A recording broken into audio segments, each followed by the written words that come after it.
Welcome to this explainer of the Indianapolis Colts versus Atlanta Falcons fixture. When these two step onto the gridiron for this matchup, throw away the record books. Seriously, forget everything you thought you knew from previous seasons. We are not looking at established identities here. We are stepping into a true tactical mystery. Today, we're going to strip away the assumptions and break down exactly what you need to look for, live on the field, to determine who actually holds the upper hand.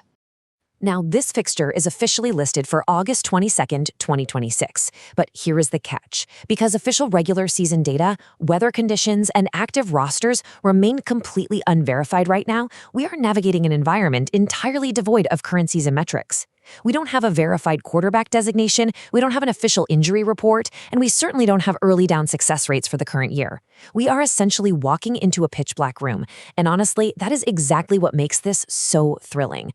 Anyone trying to sell you a guaranteed narrative based on last year's depth chart is simply guessing. We're going to do something much more precise. And this brilliantly illustrates our starting point.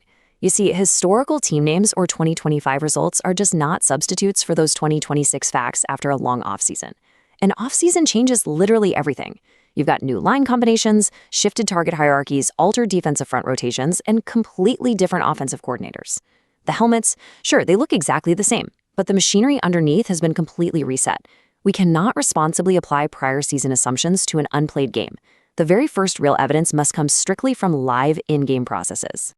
So the absolutely crucial question here is figuring out exactly what tactical cues to watch for once the ball is actually snapped. This game isn't about pre-game hype or talk. It is a literal race to establish a functional identity. Which sideline can communicate effectively in the chaos? Which unit can impose its will before the opponent even has time to adapt? That is the real battle happening down on the turf, and it's how we evaluate who is really taking control of the matchup. Looking at the tactical blueprints, we have a fascinating clash of necessities here. For the Colts, they absolutely must repeatedly generate first down gains of 4+ yards. That is critical to avoid obvious passing situations. For Indianapolis, it's all about avoiding second and long. If they're consistently churning out those 4 yards, watch closely to see if Atlanta is forced to add a defender to the box. If Indy fails and faces long yardage, their protection communication against simulated pressures is going to be severely tested. On the flip side, the Falcons face a highly cerebral challenge. Atlanta's success hinges entirely on the quarterback processing post-snap shell changes. We're looking for quick, decisive completions that beat pressure without risking tight window turnovers. It's basically the grit of the ground game going up against high-speed mental processing.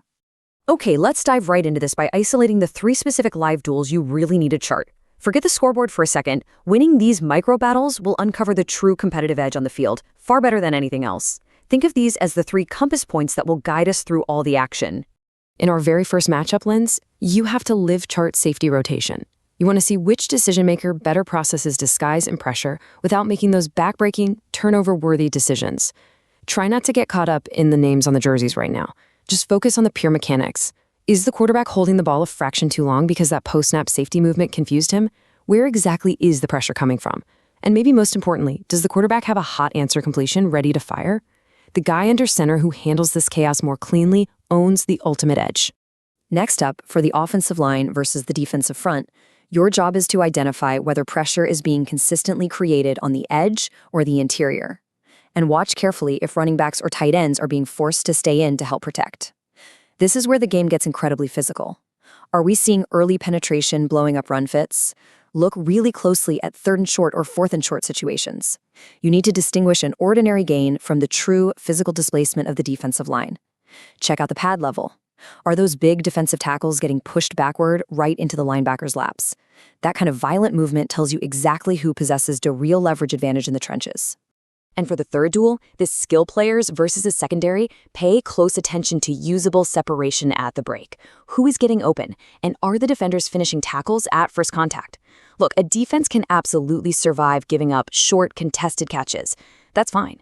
But if receivers are getting free releases off the line, or if defensive backs are whiffing on tackles and allowing huge catch-and-run explosives, that defense is going to shatter. Missing that first tackle violently limits a defense's ability to survive. You have to track who is actually winning at the catch point and who is getting put on the ground immediately. Now, while offensive and defensive schemes always take the spotlight, special teams and net field position changes will be vital contextual cues to track.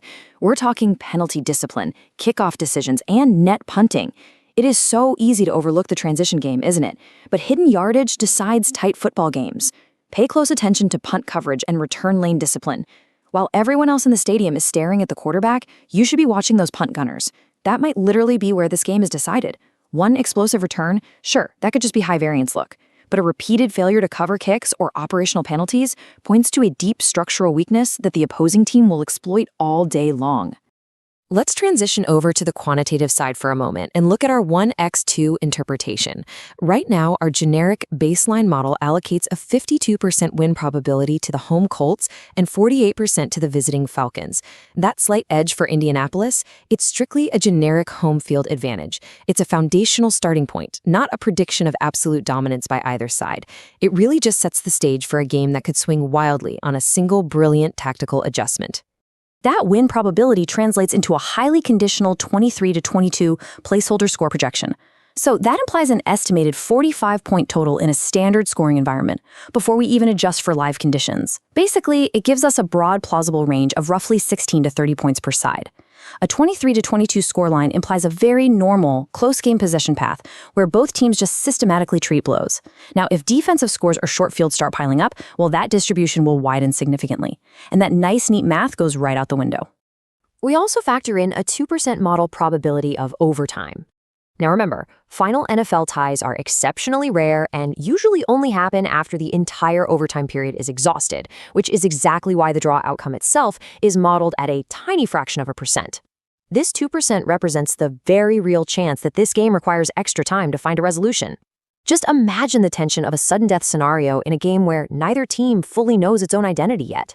It just underscores how tightly contested a baseline matchup like this is expected to be. But again, this is a broad placeholder that must be immediately recalculated once official actives and weather are confirmed. So to test this projection in real time, use this timeline of live cues as your secret weapon for watching the game. First, focus on clean protection in the first quarter drives. Don't overreact to a single 20-yard broken play in the first 5 minutes. Watch the first 2 non-garbage drives for each team to really gauge their early down success. Then, be patient and let 8 to 10 possessions build your halftime signal. By then, you'll have an incredibly sturdy read on who is actually moving the ball sustainably versus who is just relying on sheer luck or penalties. And finally, track possession counts heavily down the stretch in the fourth quarter. Let's look at a couple of early game scenarios. If the Colts score first and take the lead early, you need to confirm if it's fueled by winning the line of scrimmage. Are they methodically churning out sustainable first downs? If so, that's incredibly durable.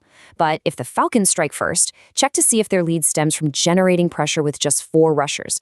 If Atlanta is up and they are successfully pressuring the quarterback using only their front 4, meaning they don't even need extra blitzers and can keep 7 guys back in coverage, wow, that is a dangerous, durable lead that will be remarkably hard for the Colts to overcome. Now, what if we find ourselves in a tight one-score game or a 0-0 equivalent heading deep into the fourth quarter? If that happens, momentum means absolutely nothing. At that point, the team creating manageable third downs without exposing their quarterback has the true closing edge. Late in the game, it all comes down to possession count, clean closing paths, and the timeout situation. The offense that completely avoids third and long under fourth quarter pressure, keeping their quarterback out of those obvious passing downs where edge rushers just pin their ears back, they will dictate the final result. And remember, fourth down decisions here have to be heavily weighed against verified kicker range and the ticking clock. So what does this all mean? Who owns the live tactical edge? Well, the final premium verdict on this matchup is actually a pregame pass. You just cannot responsibly elevate a single opening drive, a tipped interception, or a lone broken tackle into a definitive conclusion about overall team strength. Instead, you need to assign your live edge to the offense creating repeated early down success and the defense winning pressure without breaking their run fits. The smartest approach here is patience. Let the players cross the white lines, watch the down-to-down execution, and follow that grounded tactical evidence. Finally, it is absolutely vital to note that all probabilities and projections we've discussed today are low-confidence, conditional model estimates based on unverified future fixture data. They are estimates, never guarantees. We've given you the blueprint to see past the broadcast hype and follow the actual tactics. The real question is, when the pressure hits on third and long in the fourth quarter, which identity will shatter first? Will it be the Colts ground game or the Falcons aerial processing? Grab your notebook, become the live detective, and let's find out.